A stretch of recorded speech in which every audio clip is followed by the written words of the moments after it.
তারিখ নবান্ন অভিযানের ডাক দিয়েছেন আরজি করে নির্যাতিতার বাবা মা, কিন্তু অভিযোগ মুখ্যমন্ত্রী নিজে উদ্যোগ নিয়েছেন সেই কর্মসূচি রুখতে। সেই পরিপ্রেক্ষিতেই নির্যাতিতার মায়ের দাবি, মেয়ের খুন ধর্ষণের ঘটনায় মুখ্যমন্ত্রীও নাকি জড়িত, সেই কারণেই নবান্ন অভিযান হতে দিতে চাইছেন না তিনি। কিন্তু মেয়ের বিচারের দাবিতে তারা আন্দোলন চালিয়ে যাবেন বলে হুঁশিয়ারি দিয়েছেন নির্যাতিতার মা।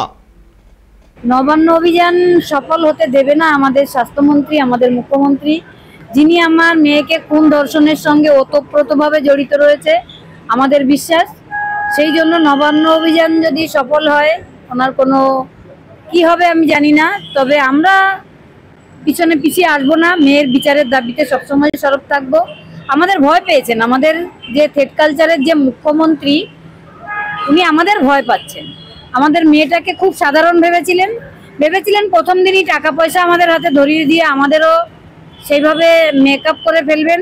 নবান্ন অভিযান সফল হতে দেবে না আমাদের স্বাস্থ্যমন্ত্রী, আমাদের মুখ্যমন্ত্রী, যিনি আমার মেয়েকে খুন ধর্ষণের সঙ্গে ওতপ্রোতভাবে জড়িত রয়েছে আমাদের বিশ্বাস। সেই জন্য নবান্ন অভিযান যদি সফল হয়, ওনার কোনো কি হবে আমি জানি না, তবে আমরা পিছনে পিছিয়ে আসবো না। মেয়ের বিচারের দাবিতে সবসময় সরব থাকবো। আমাদের ভয় পেয়েছেন, আমাদের যে থেট কালচারের যে মুখ্যমন্ত্রী, উনি আমাদের ভয় পাচ্ছেন। আমাদের মেয়েটাকে খুব সাধারণ ভেবেছিলেন প্রথম দিনই টাকা পয়সা আমাদের হাতে ধরিয়ে দিয়ে আমাদেরও সেইভাবে মেকআপ করে ফেলবেন।